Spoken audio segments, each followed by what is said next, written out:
Je vous ai dit une chose. Il y a des gens qui sont méchants de cœur à cause des circonstances de la vie. Ils ont vécu des situations qui sont arrivées dans leur vie et qui sont allées transformer, empoisonner leur cœur. Sans empoisonner, ils sont devenus méchants à cause des déceptions et des blessures de la vie. Ils n'ont pas su le garder. Mais ce n'est pas une excuse. Tu peux demander au Seigneur de guérir ton cœur. Dieu est le seul capable de guérir le cœur de l'homme. Aucun médicament ne peut guérir le cœur de l'homme. Le cœur spirituel, l'homme intérieur. Parce que quand on parle du cœur, ça représente l'homme intérieur. Aucun médicament, aucun psychiatre, aucun psychologue ne pourra guérir l'homme intérieur. Aucun, je vous dis la vérité. Nous sommes dans des sociétés où il y a des psychiatres et des psychologues partout et où ils sont considérés comme des dieux. Mais en réalité, regardez tout ce qui se passe. On entend dire que tel a tué, a massacré les gens de sa famille, tel a fait ceci, est allé tuer les gens dans les écoles. C'est un problème de cœur. Ce sont ces petits éléments que les gens laissent comme ça dans leur vie, qui sont en train de croître. Ça pousse, ça grandit et ça s'en va pour détruire.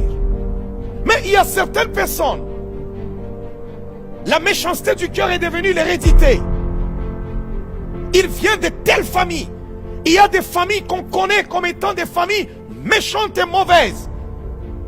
Tu peux t'asseoir avec un individu, il te parle de sa soeur, il te parle de son frère, il le détruit.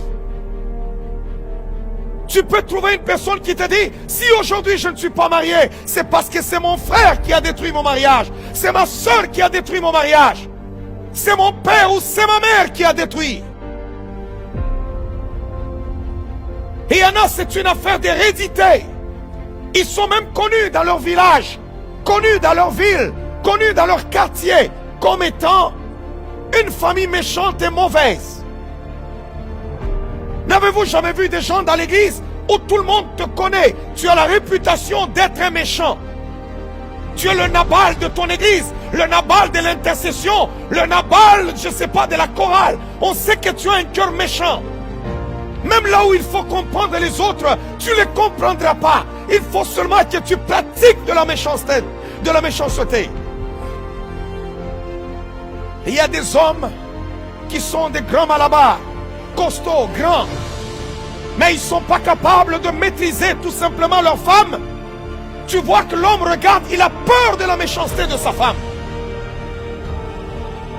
Il a peur d'elle parce qu'il connaît sa capacité de nuisance. Il connaît sa capacité de nuisance. Il sait qu'elle peut te nuire. Et il y en a d'autres, la malédiction est une affaire de pays. La méchanceté. Il y a des pays, quand vous le regardez, vous regardez certaines personnes, vous regardez certains pays, vous vous dites non Seigneur reviens. Vous vous dites non Seigneur reviens. Il y a certains individus, quand vous regardez le pays, vous vous dites lorsque Satan était tombé du ciel, il était tombé à cet endroit-là, où vous trouvez une méchanceté incompréhensible. Incompréhensible. Vous pouvez trouver certaines personnes, il y a des méchants partout, mais vous pouvez trouver d'autres peuples, ils ne pourront pas faire du mal à leurs frères.